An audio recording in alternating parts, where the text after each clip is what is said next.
Hi, this is Ryan Lawler. Welcome to CrunchWeek, when we talk about all the week's most interesting stories. Today, I'm joined by Anthony Ha here in the studio, and we have Leena Rao dialing in via Skype remotely. So, Leena, what was interesting this week for you?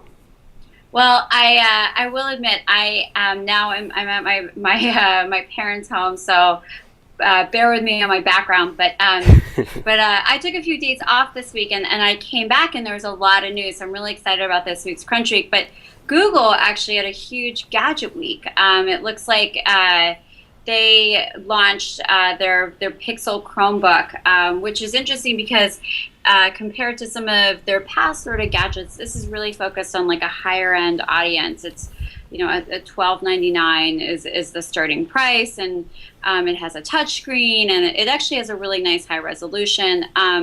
So it should be interesting to see how that plays out in the market. The other thing that we heard a little bit more information about was Google Glasses, which is like one of these really sort of, we don't know a lot about the technology, but it's basically a wearable computer device that you wear as glasses. And the news was that it's probably going to have a price tag of around $1,500, and it should be released to consumers by the end of the year. So two pretty high-end gadgets coming from Google this week, so it should be interesting to see how those perform, especially after some of the other gadgets they've had, like Android and things like that, where they've done the OS side. So it should be interesting to see how they do on sort of the gadget side and the hardware side.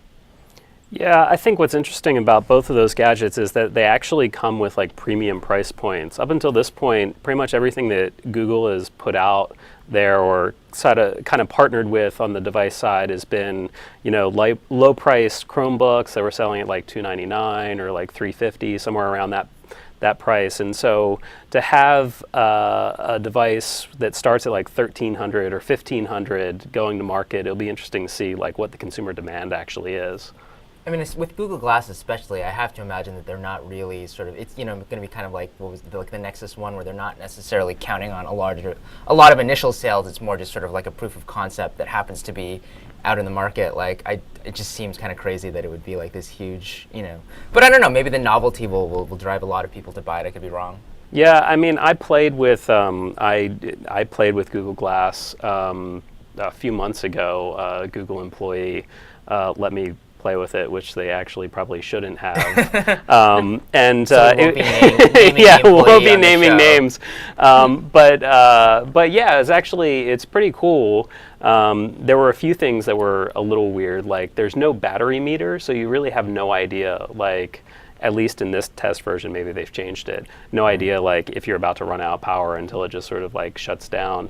So that was a little bit weird, but it's kind of cool, like being able to swipe through, and it's interesting to be able to, see all this stuff while also kind of experiencing life. So I don't know. It was really interesting to see that there was a report that Warby Parker, they're working with the eyeglass company, the e-commerce company, Warby Parker, on creating a more design-friendly Google Glasses, and I just thought that was really interesting, considering we always think of like Apple as being the kind of sleek, design-focused gadget company. So clearly, Google's maybe trying to take a new direction here when it comes to the design aspect. But that was a reported rumor that they're working with Warby Parker, so we'll see what happens, I guess, come later this year on how they look. Yeah, I mean, I guess that makes sense. They partner with device manufacturers for phone handsets and for the Chromebooks or whatever else. So that makes sense. I think that the Chromebook was interesting also because it does have the touch screen. It has a lot of these weird, like, sort of tablet-like elements built in. Daryl Etherington wrote a story about it where he said it was like the platypus of laptops, which I thought was kind of funny, but it'll be interesting to see how that works out too. Well, it seems like with the Chromebooks, I mean, it's not something that I've followed super closely, but my sense is that, the first ones, they were really sort of radically emphasizing this idea of, these cloud computers, and like they're really different from from like your regular laptops, and as time has gone on, they've kind of become more and more, at least in the marketing, like a regular consumer device that happens to be much more sort of in the cloud, but they don't really actually make a big deal about it anymore. Right. Cool. So also this week, the console wars are heating up again. We got news that there's this huge PlayStation event, which a few people attended. John Biggs was there. And basically, Sony kind of trapped reporters in a room for 2 hours going through all of the new content that they'll have for the device and all the new game developers that are coming on board. The one thing that they didn't do, though, was show any hardware. And a lot of people got kind of annoyed or pissed off because they spent all this time talking about the games without going into details about the device. Right. They didn't share any specs either. Right. And I think what's interesting though is from the PlayStation point of view, PlayStation and Microsoft, from what we've heard, are taking kind of different approaches to the next generation console. Where Sony bought Gaikai a few months ago, maybe a year ago, and Gaikai provides like streaming games over the internet. So it's kind of a question like if they're going to be streaming gameplay as opposed to investing in the hardware and like getting real high-end chipsets and that type of thing. Mm-hmm. I mean, is console gaming, and Ryan, maybe you know this a little bit better, but is console gaming as we know it sort of coming to an end, or is everything going to be streaming? Are we going to be looking to new platforms like mobile and things like that for gaming? Is there still a place for console gaming? Well, I mean, if you look at what Microsoft plans on doing, specs for the next Xbox have already kind of leaked, and just like last time, which was 2005, 2006, depended on real high-end processors and that type of thing. So from the Microsoft point of view, it seems like they're going to be very focused on, actually, keeping the power of the gaming platform in the device. With Sony, it's not quite as clear, especially since they didn't really talk about the hardware. Well, you could also imagine that that this could be one of those, if it turns out that people are going to be moving more and more towards kind of this cloud gaming model, that Microsoft and Sony are going to be in this position where they're not really psyched about that, and so they're going to try to continue in this old direction, but it could end up kind of leaving them behind. I mean, that's all very premature. That's not something that's going to happen overnight, but I could certainly see things going that direction eventually. Yeah, and I mean, there's still also the question of like whether cloud gaming can actually work. I mean, right. On Live, famously sort of went belly up not too long ago. So yeah. Yeah, so that may all be very premature. Very, very premature. It's the future, man. Anything else? I guess maybe just to get some startup news in there as well. I mean, there was, I think, one of the big launches this week, at least in my mind, maybe just because I wrote about it, is this company Albumatic, which is co-founded by Adam Ludwin and Devin Gundry. Adam being an investor at RRE Ventures, and he was involved with Vine, the video app that was acquired by Twitter and is now is a sort of a standalone app run by Twitter. Mm-hmm.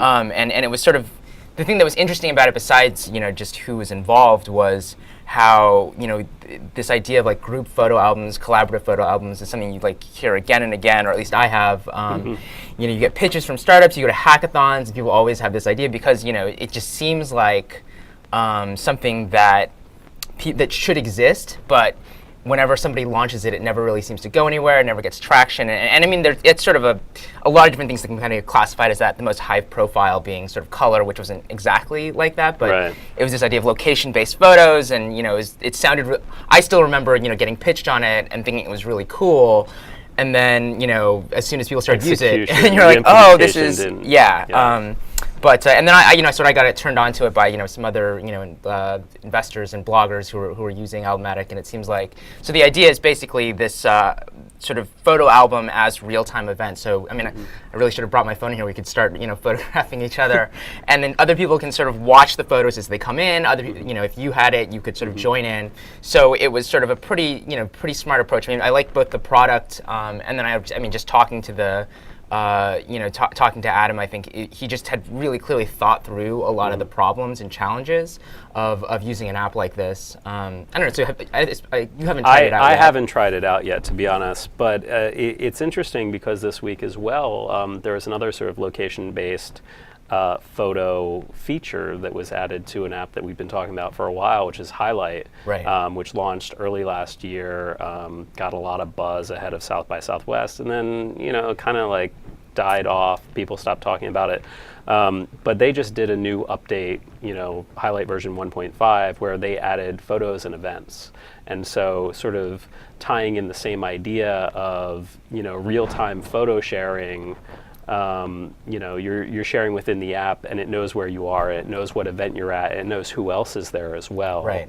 So it kind of collects all of that in one place. Right. I've got to say though, like honestly, I don't feel like I need another photo sharing app. Like, I just don't see and I haven't played with Albumatic, so I don't know personally. And it may end up being the next Instagram or something, but. I do think that you have to have a really, really compelling use case and something very different than what else is out there. Because, for example, I use Flickr, I use Facebook, and that's pretty much it. And I don't feel like I have room to use another photo, sharing app for groups.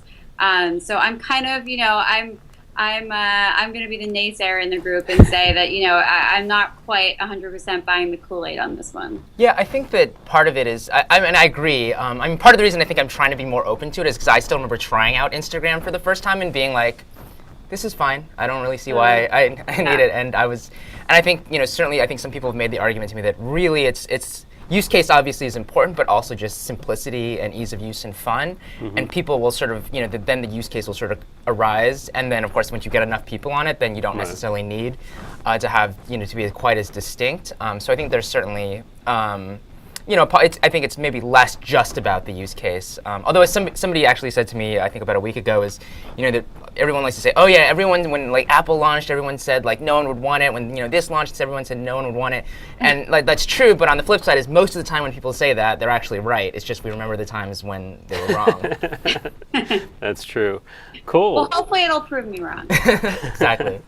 Excellent. Well, I think that wraps it up for the week, unless Anthony has anything controversial to say. No, I should have prepared something. Yeah. Okay, excellent. Well, tune in again next week for CrunchWeek when we talk about next week's interesting news.